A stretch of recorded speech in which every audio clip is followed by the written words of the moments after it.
Sveiki visi, čia Vanisas Balsevičius ir šitame video pasižiūrėsim, kaip kurti sienoje angas. Tai geriausia tam naudoti door ir window komandas, tiesiog sukurti durims ir langams angas. Taip pat galima naudoti keletą kitų būdų, aptarsime jų pliusus ir minusus šitam video irgi. Ir tai tiesiog ir pradėkime. Pasirinkame durų komandą iš architektūrinės skilties.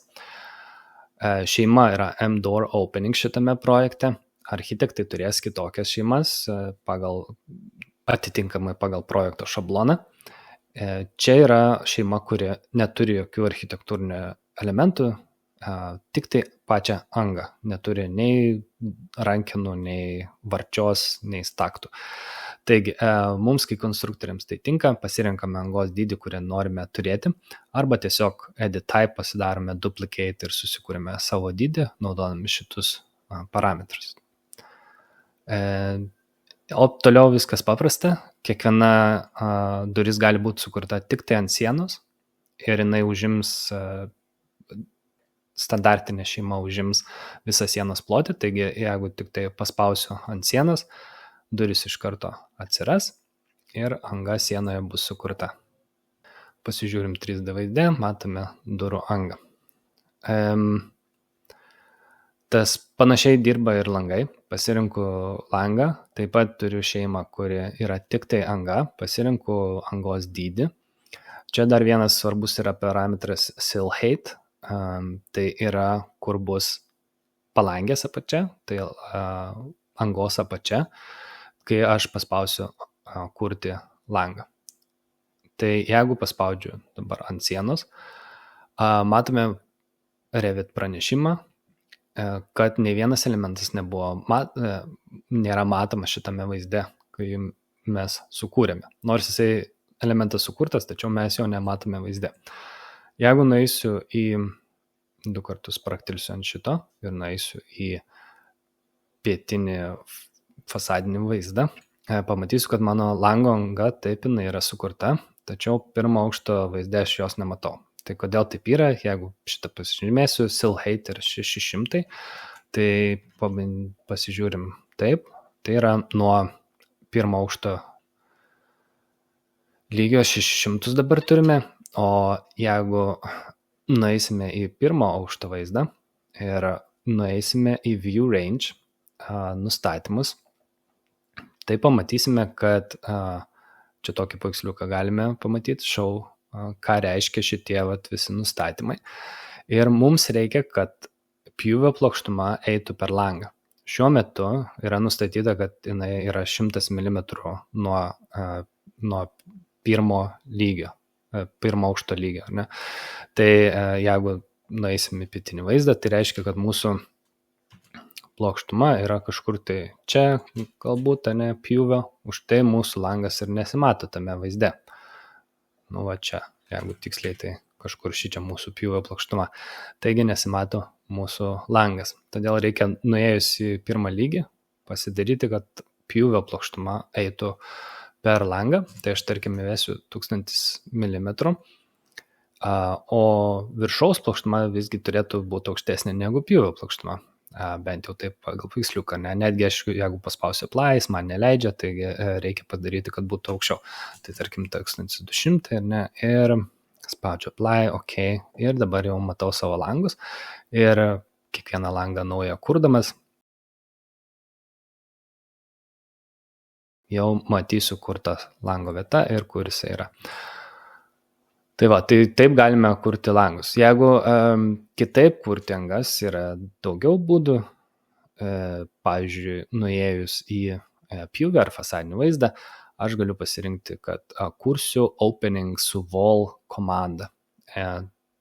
Pasirinkus komandą, reikia nurodyti sieną, kur noriu angos, ir anga bus tik tai stačiakampės forma, vienas dalykas. Antras dalykas, jinai gaunasi kaip tik Revit egzistuojantis elementas, tai nėra užkraunama šeima. Reiškia, jeigu turėsiu, pavyzdžiui, tokias dvi angas sukūrę savo sienose ir kažkas po savaitės pasakys, kad jų plotis turėtų būti ne 400, o 500, aš turėsiu kiekvieną iš jų atėjęs redaguoti, ne, ten 500, ar reikės galbūt paslinkti šoną ir panašiai.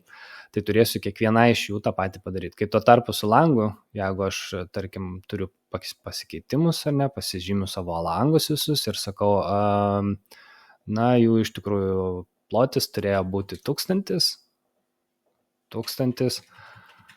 ir spaudžiu OK.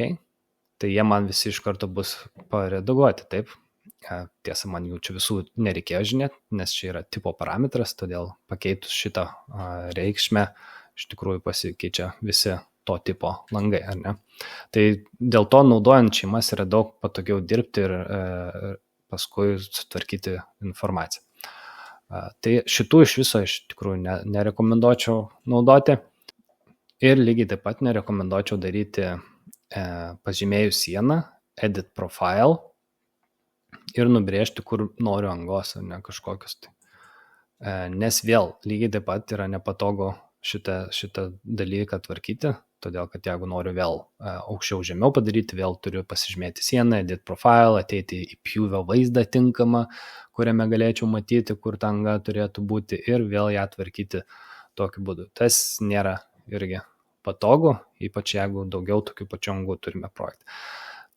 Tačiau būna kitokių situacijų, kur galime naudoti tas edit profile, tai įvairūs sienų sujungimai, kai reikia iškirpti dalinai sieną dėl kažkokių priežasčių, turime kažkokias atraminės sinutės ir panašiai. Pavyzdžiui, būna sienos kraštas vienas toks, ar ne? Tarkim, vienam iš projektų, kur darau, vienam fasadė siena yra taip nusklemta. Tai tiesiog galima panaudoti edit profile vietoj to, kad kurti kažkokią šeimą, kuri iškirstų tą sieną, kaip mums reikia. Arba, pavyzdžiui, turim atraminės sinutės, ar ne, ten žemės lygis kažkaip kinta irgi. Paimam, tiesiog paredaguojam tą mūsų profilį taip. Ar netgi, jeigu kažkokį turim kitokią formą, tiesiog ją nubraižome, bet labiau rekomenduočiau gal naudoti šitą edit profile, kai turime sienos būtent viršaus ar šonų kažkokius ar apačios pokyčius, ar ne kažkoks tai galbūt pas mus pamatas laiptinis yra, tai mes galime visada kažkokį tai tokį iškirpimą pasidaryti, ne, susitvarkyti savo paviršių.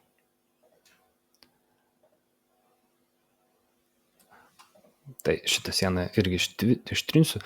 Tai taip, tokie keletas yra būdų. Dar vienas dalykas, kad galima naudoti savo sukurtas face-based šeimas. Tai aš projekte jau turiu tokią šeimą susikūręs, nueinu į konstrukcinių įrankių juostą, paspaudžiu component, per čia galiu pasiekti tą savo šeimą, jinai vadinasi anga stačiakampė, kaip ją susikurti padarysiu atskirą video, o čia tiesiog dabar parodysiu, kaip jinai maždaug veikia. Tai aš paspaudžiu ant sienos ir sukuriama anga tam tikrų matmenų, ne, ką aš susikūriau savo šeimoje. Tai aš susikūriau gylį, čia dabar kaip niša gaunasi, aš galiu įsivesti kažkokį tai gylį, galiu įsivesti koks bus jos ilgis plotis, ar ne, su space dabar pasukau ją tiesiog, paspaudė space klavišą, na ir matosi, kad kiaurai siena, pavyzdžiui, jinai eina. Ir kuom gerai, kad jinai yra kaip šeima, tai reiškia, kad aš ją galiu įvairiai redaguoti, pridėti jai papildomų parametrų, jeigu nueisiu, pavyzdžiui, į išklotinės vaizdą, ar ne, tai matau, net ir linijas esu įdėjęs, galima užspalvinimą kažkokį kitokį įdėti, tai šeima tuo yra geriau negu kaip rodžiavo šitą wall angos funkciją.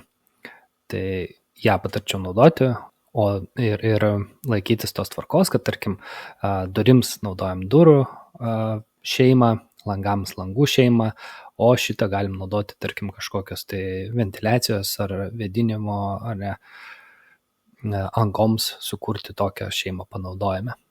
Nu ir dar vienas tokios šeimos pliusas yra, kad su ją galime kirsti ir kitus objektus. Tai pavyzdžiui, pasižymėsiu sukurti tokį patį objektą, ne, ir matote, užvedu pelę ant kolonos, ant sijos ir vienu žodžiu galiu paspaudęs čia vėlgi iškirsti tą kitą elementą. Ar tai būtų perdanga, ar tai būtų sija ar kolona. Tai va tokie būdai sukurti angas sienose. Tiek šiam kartui. Iki.